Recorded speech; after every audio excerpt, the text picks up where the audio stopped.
The opinions expressed on this program represent the viewpoints of individual authors or contributors and do not necessarily reflect those of Troy University. This is EconVersations, a joint production of Troy Trojan Vision and the Manuel Johnson Center for Political Economy. Now, here's your host, Dr. Dan Sutter. Hello and welcome to EconVersations. I'm your host, Dr. Dan Sutter of the Johnson Center for Political Economy at Troy University. The facts of an economy, in other words, what goods and services consumers demand and what the best ways to produce them are given our resources and technology, will change over time. But economics as a discipline has identified some timeless truths or lessons. Remembering these truths or lessons helps both economists and citizens understand the world around them, especially when our politicians try to deny or obfuscate some of these truths. The U.S. is now emerging from the COVID-19 pandemic as nearly half of Americans are fully vaccinated with one of our highly effective vaccines, which were developed in less than a year. The pandemic offered some unprecedented economic challenges, but the truths of economics remained true during the pandemic. And remembering these lessons could have improved some of our government's policy responses. Joining me on the show today to discuss the COVID pandemic and how it reflected these lessons is Dr. David R. Henderson, a fellow with the prestigious Hoover Institution at Stanford University and professor emeritus from the Naval Postgraduate School in California. Dr. Henderson earned his PhD in economics from UCLA, and in addition to his teaching position at the Naval Postgraduate School, served as an economist in the Reagan administration. He has written and blogged on numerous topics over the years, and today he's joining us to discuss a piece he recently authored for Reason magazine called The Economic Lessons from COVID-19. Welcome back to the show, David. Thanks, Dan.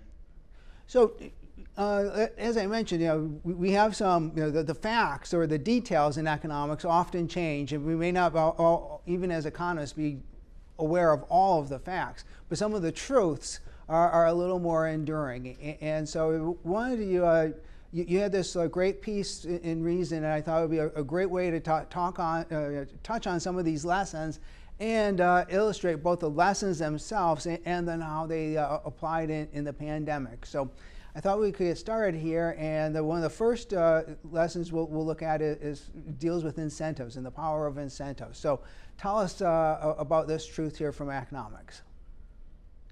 Right. So when I used to teach, I'm emeritus now, I would always the first day lay out what I call the 10 pillars of economic wisdom. And number 2 was incentives matter.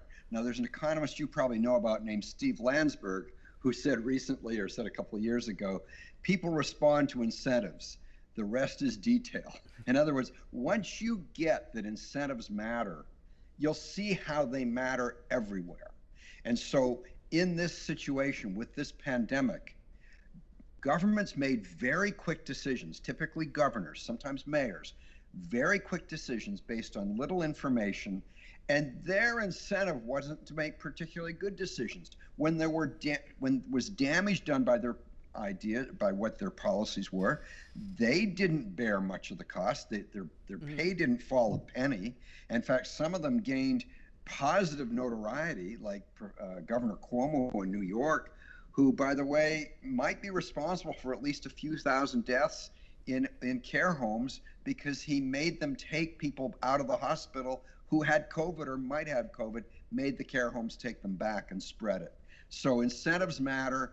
When government does these things, they don't have the right incentives.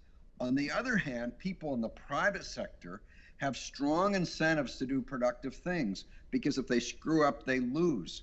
So I wrote a piece, not the piece we're talking about, called COVID versus Capitalism, in which I laid out how pretty much everything done by Amazon and Zoom and all those things was incredibly productive because they had the incentive to do those productive things.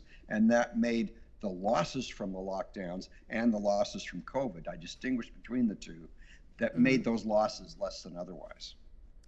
No, you talk about incentives, like in markets, those incentives usually come in the form of prices, and then if you're a business, those prices are eventually going to lead to profits or losses. So those are our main form of economic incentives. But we do mean, when we talk about incentives as economists, we do mean more than just those narrow economic incentives, right?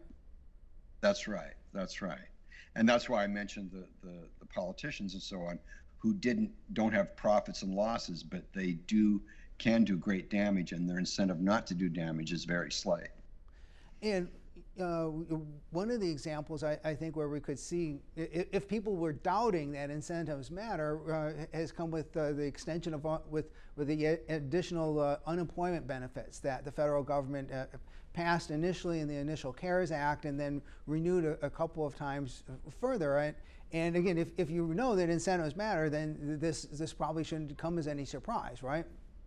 That's right. In the original CARES Act in March of 2020, there was a provision, it was bipartisan, which is incredible when you think about it, to add $600 a week of federal money to unemployment benefits. So it meant that approximately 20 million people would make more money being unemployed than being employed. Should we have been surprised that they didn't immediately get jobs once some of the lockdowns ended in the summer? No. And then Trump, because he couldn't get a bill, extended it by executive action. And then they got a bill under Biden to make it $300, which is less bad than $600, and that goes to September. And so again, we shouldn't have been surprised. I wrote about this when we got the unemployment data a month ago, and this 1 million new jobs people were expecting turned out to be 250,000. People, you're going to get a free summer vacation essentially. And so, yeah, incentives really matter there too. And I think initially in the CARES Act, they had a provision saying that if you were laid off from your job, but then your employer was trying to call you back to work because, we were closing some businesses and we were expecting them to reopen, that you were supposed to go back to work or you would lose your unemployment benefits. But I think that ended up getting cut out at some point. And so I'm not really sure exactly what happened, except I do know the story in the Wall Street Journal about employers who said explicitly, this was last summer, I don't dare call them back because I'm going to have a very angry labor force when this whole thing ends. So even though I could call them back, I don't dare. There were a number of major employers saying that. And now, there's all kinds of reports across the country of businesses not being able to open the full hours that they would like to open simply, or having to stay closed simply because they can't find help. And especially in a lot of the, and it seems to be concentrated in these industries where, like say food service, restaurants are one of the ones that you hear about, or coffee shops that would have been closed for a while. So those people lost their jobs. They've been collecting unemployment, and it's difficult to get them to come back to work. Yeah, and by the way, always the optimist. I do see a little positive here, and that is a lot of teenagers are going to have some incredible opportunities this summer because to get unemployment insurance, you at least had to be employed. And if they're coming off school, such as it was, if they're coming off school and they want a summer job, they're going to have some pretty nice, pretty lucrative opportunities. I would imagine. Okay, so you offered three lessons that apply to the pandemic here in your article, and the second one we want to talk about is that central planning doesn't work. Now, this is going to take a little while for us to talk about this a little bit because this is a little more involved than the idea that incentives matter. But first off, let's talk about what is the argument that central planning doesn't work, and where does that go back to? Right. So there's a little history here. There was something in the 20th century, early to mid 20th century, called the socialist economic calculation debate. And the issue was, and Ludwig von Mises, the famous Austrian economist, was the first one who kind of raised it. Could you have a socialist centrally planned economy without prices?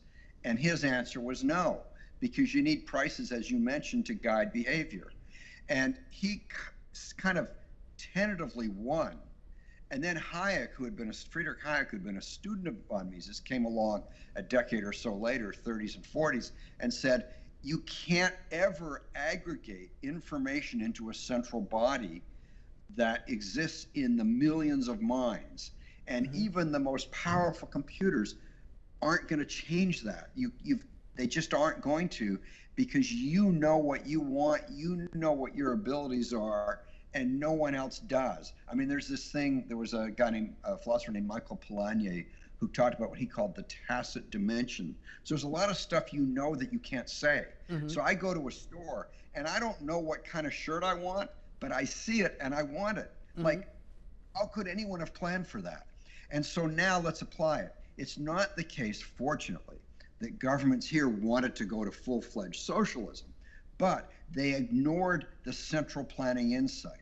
They ignored the fact that they didn't know enough to be able to decide which sectors to shut down, which sectors to leave open. They just don't know enough. And they made these arbitrary calls. There was this list of 16 essential industries that was come up with 10 or 20 or 30 years ago. And they just went to that list. They didn't do any new thinking to say what's important and what's not. And by the way, even if they had done new thinking, they would have been only slightly less bad than they were. And so specifically, you're referring to these, when governors were issuing stay-at-home orders or closing businesses, they tried to make this distinction. These businesses are essential and these are non-essential, and they closed non-essential businesses. And in Alabama,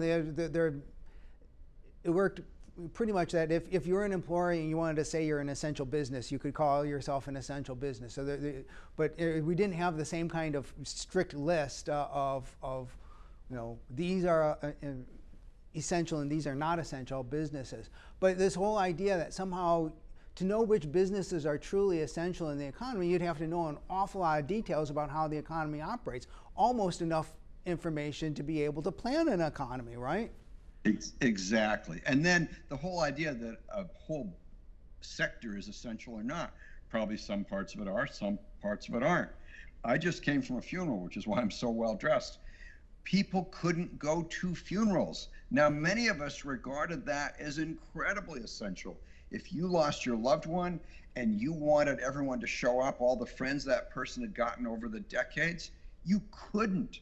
So there's a huge loss there. And by the way, that doesn't get show up in GDP that much, in gross domestic product, because you don't spend money to go to a funeral, or you don't spend much. And so it's just crazy to think government can plan. Whereas if you look at what the private sector did, the NCAA canceled March Madness, NBA postponed the games for a couple of months, NHL postponed for a couple of months, and they did this all without any lockdowns. And so they were making their own decisions based on their perceptions of risk. And you raise a good point here in terms of thinking about essential, and ultimately, because with the example of a funeral, because when we think about, especially if you're not an economist, you might think about like prices. Well, prices and money, that shows like what's really essential. It's got to be dollars and cents. But ultimately, what's behind dollars and cents are our values, the things that we want, and like going to a funeral is a value, and ultimately all of those values, everything that we value in life is coming from us, not like from money, right? That's right. Pillar number 7 in my list of 10 is values are subjective. The value of a good or service is subjective. There's not objective value out there. You might value something very differently from the way I value it. And if we get to act in the world, we get to express those values in what we do and what we're willing to buy and so on. And again, no government can know that. Now, we've been talking mostly here about economics and planning the economy. Now, and of course, our politicians didn't necessarily limit themselves to only trying to deal with the economy. They were also dealing with other types of social interactions. But does this argument about like planning versus decentralized activity, does this apply in like our non-economic choices? Things like going to funerals or attending games beyond simply like producing automobiles or other things of that nature? It does. And again, gross domestic product doesn't count value. Gross domestic product values items sold in the private sector at the price. But let's say it cost you, $5 in gas to go to a funeral, but this was someone you were really close to. And if asked and forced, you would have said, I'll pay $500. Well, there's $500 or $495 that's lost right. to the economy that doesn't show up in GDP. And so there's a lot of stuff like that. I grew up in Canada, eh?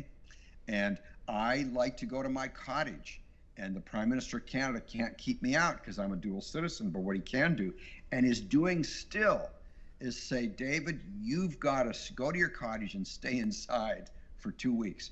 Doesn't matter that you're vaccinated, you've been vaccinated twice.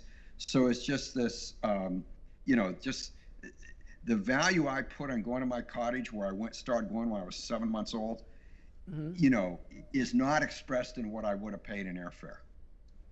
And so when, again, when it came to like restricting travel or, trying to prevent interactions of people at funerals or other events like this, our argument about central planning not working still applies to those sort of non-economic but societal, the organization of society, not just economic production, right?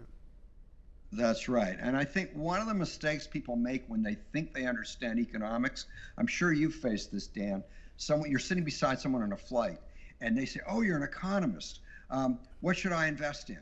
Or you're an economist. What's going to happen to the economy? Or you're an economist. You think about money. My wife, who's been married to an economist now for 38 years next August, she would have people say, oh, you're married to an economist. He must think a lot about money. And she goes, no, he thinks a lot about human behavior. Mm-hmm.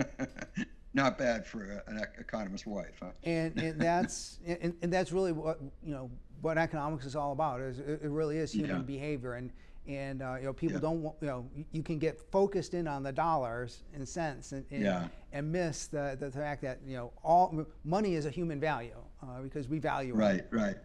Now, one thing you mentioned in here, Rich, I guess follows a little bit from the central planning part of it, is that when governments try to come up with rules, a lot of times they end up trying to have a one-size-fits-all approach, and that's one of the areas where we really see a big difference between when government gets in and tries to do something versus markets and some of the very different the various different ways that the businesses you were talking about reacted during the pandemic.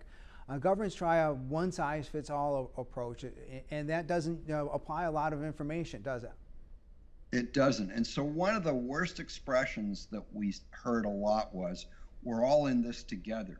Now, you often hear people say something's literally true and it's not. Well, that one is the opposite. It's literally true, but figuratively false. In other words, the risk that various people were at varies so dramatically. I have a friend who you probably know about, Jay Bhattacharya. He's both an economist and an MD at Stanford. And he pointed out to me, and then I went and checked the data. But these data were well known back in March of 2020, that the risk of someone 70 years old or more of dying was 1,000 times the risk of someone 18 years old or under. And yet the same kinds of things were applied to all. How does that make sense? Schools were one of the safest things to have. And I'm not a fan of government schools. I think government should get out of schooling. But if they're in it, and they're taxing people, they should provide it, if only for the daycare aspect of it.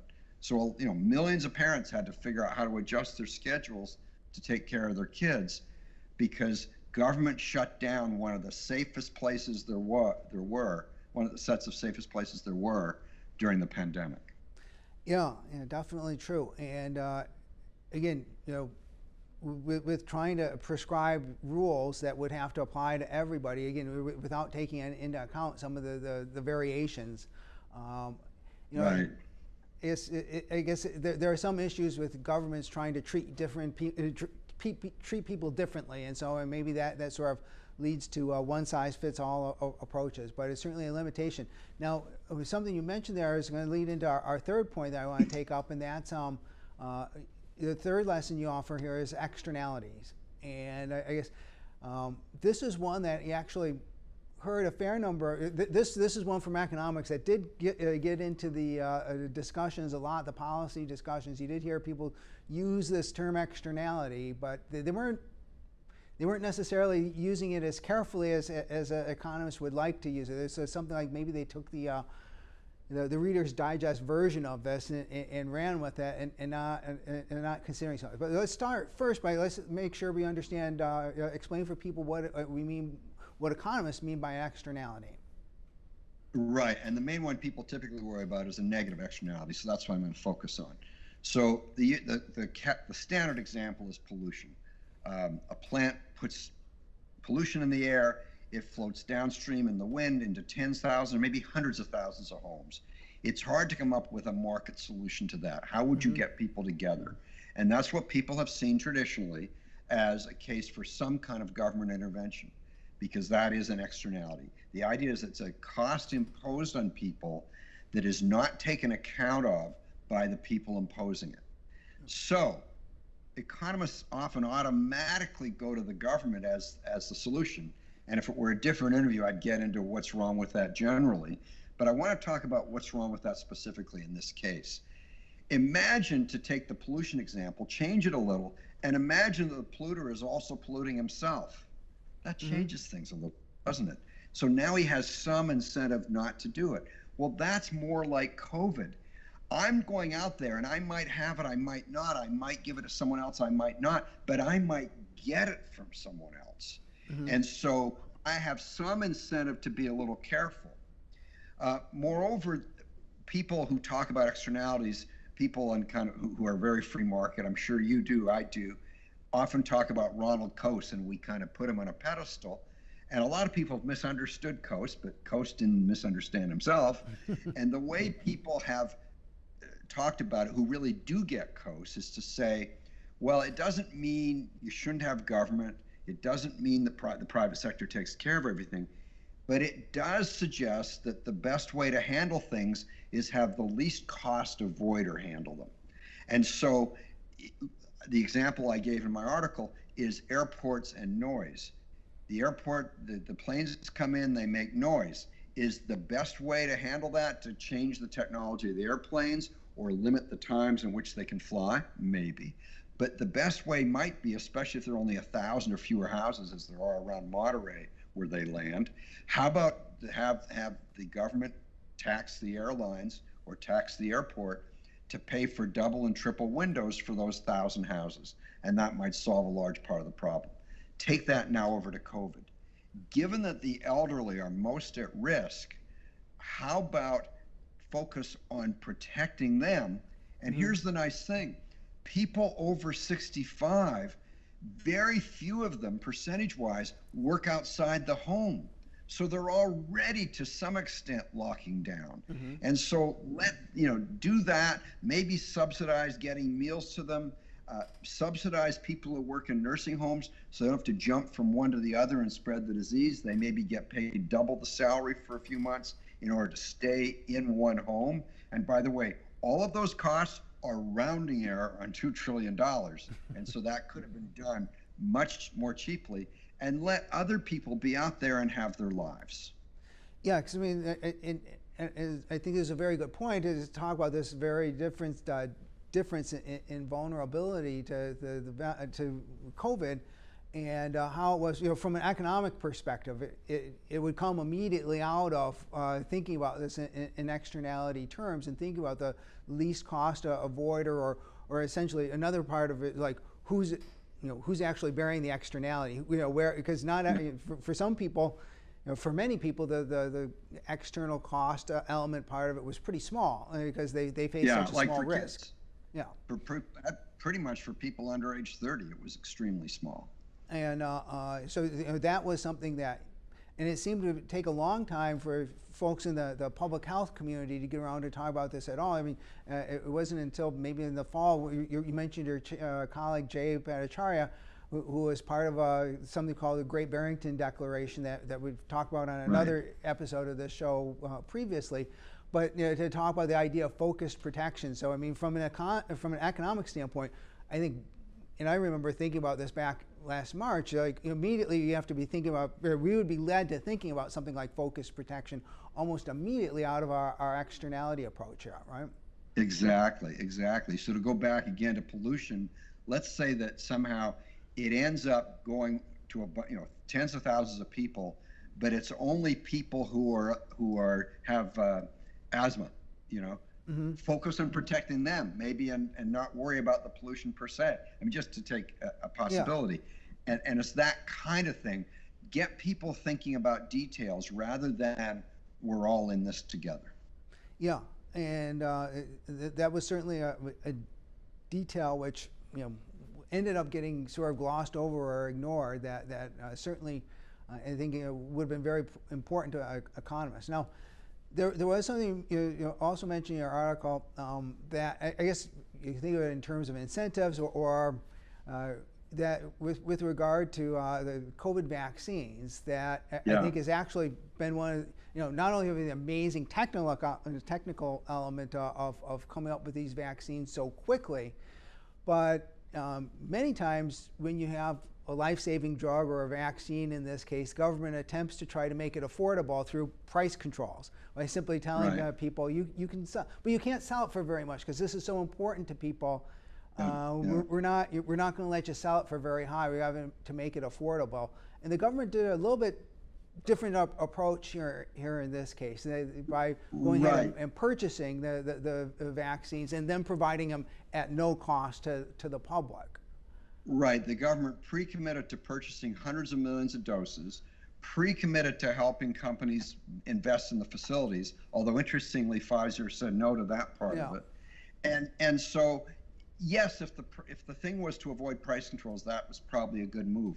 I'm not positive there would have been price controls. I mean, there would have been talk about them, but I'm not positive there would have been. So I'm not convinced that was a good measure, especially when you consider that we didn't use prices to allocate it. And so what if we'd said, okay, go ahead, you can do it, you can make it, you can price it. And then, because they're worried about bad will, they probably would have priced to the first few million people, let's say $1,000 a pop, and then priced to $20 a pop to a few million people in the care homes, because that's a goodwill thing. So it's a tougher issue than I think some people have said. Well, I just, I think a lot of times politicians like the idea of price controls. Like, for instance, during price gouging, or people are concerned about scarce supplies and laws against price gouging. These laws for the politicians are pretty cheap. You can just pass a law and ban people from doing stuff. Whereas, to actually purchase the vaccines, the government did have to step up with a little bit of money. I think it's by far the best spent money that the federal government has probably spent of the trillions that they've spent here. That was a pretty wise expenditure of that money. I agree with that if the alternative was price controls. I'm just challenging whether it was, but if it was, I absolutely agree. I'm just saying that we lost one of the things that economists had a real insight about, which is that if you take something extremely valuable, it's generally a bad idea to give it away. And if you think of how crazy and unorganized the distribution of the vaccine was for the first few months, and a few 100,000 Americans died during that time, it's a little sobering. Yeah, that's definitely true. But we know we didn't end up, at least we didn't have to end up with the whole issue of trying to hope that companies will provide it when they're not clear they're going to get compensated for it. And that's true. And we managed to avoid that. So that is one of the, I guess far more important is the amazing technology behind being able to come up with these so highly effective vaccines so quickly. But, so just and they came up with it on the weekend of January 2020. Yeah, and that was when they came up with it. That's really something amazing when you think about that going forward. And when in the past it's taken years for the people to come up with a formula for a vaccine, and this was amazingly quick. So we just have a few moments to wrap up here. Are there any last thoughts you would like to leave us with? Well, again, economics matters. The essentials matter. People can get hung up thinking economics is about money. It's about equations. It's about graphs. It's about human behavior. Incentives matter. Central planning doesn't work. Externalities are a much more complicated case than many people make them out to be. Well, thanks very much for coming on the show, and thank you all for joining us. Join us again next time for another EconVersations. This has been EconVersations, a joint production of Troy Trojan Vision and the Manuel H. Johnson Center for Political Economy at Troy University.